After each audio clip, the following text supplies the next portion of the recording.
اعتقد مفيش حد الفتره اللي فاتت ما جابش سيره الحاجه دي، ولا شفنا صوره للمنتج دوت، ولا شفناش اعلان في الشوارع عن المنتج دوت.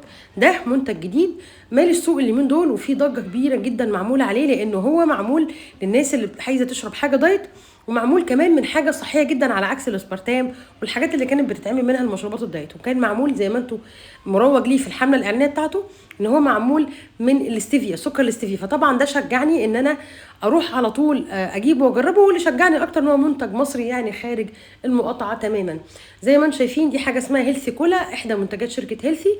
طبعا جريت جري علشان اجربه لان نفسي جدا اشرب حاجه زي كده من غير تأنيب ضمير. اول حاجه عملتها هي اختبار الكولا نفسها او الصودا اللي موجود فيه.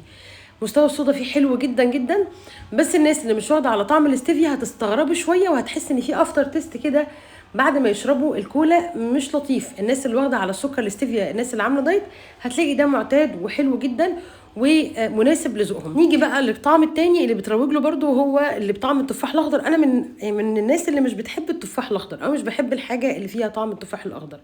كان في منتج رابع بس للاسف ما لقيتوش، اللي هو بطعم الصودا العاديه اللي زي السيفن اب والسبرايت والحاجات دي، بس ما لقيتوش. فانا بقيم اللي انا لقيته.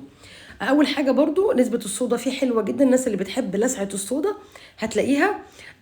برضو فيها نفس مشكله طعم الاستيفيا، الناس اللي مش واخده عليه هتلاقيه مشكله، انما الناس اللي زي حالاتي اللي متعوده على طعم الاستيفيا عشان بتحل بيه المشروبات بتاعتها هتلاقي ان ده عادي جدا. يعني في المجمل هيعجبكم طعمه، بس انا للاسف عشان انا مش بحب التفاح الاخضر فما عجبنيش.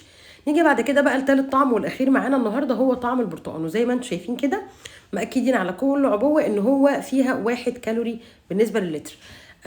طبعا يعني برضو يعني نفس القاسم المشترك اللي ما بين الثلاث اطعم هو نسبه الصودا اللي في كل مشروب. نسبه الصودا معقوله، ونسبه السكر برضو بالنسبه للناس اللي مش بتحب الحاجه مسكره، ده بالنسبه بينه وبين المشروبات العاديه نسبه طعم السكر فيه اقل شويه. ده بالاضافه كمان ان طعم الاستيفيا نفسه مختلف عن طعم السكر. نيجي بقى النقطه مهمه تؤخذ على المشروب اللي بطعم البرتقال، ان هو طعمه اقرب ما يكون لمشروب الفيتامين سي الفوار. يعني ده بعيد تماما عن اي مشروب تجاري بطعم البرتقال، طعمه مختلف. الميزه الوحيده اللي فيه ان هو مش هشربه من غير ما احس بتأنيب ضمير، ده غير ان هو صناعه مصريه يعني خارج خالص قائمه منتجات المقاطعه.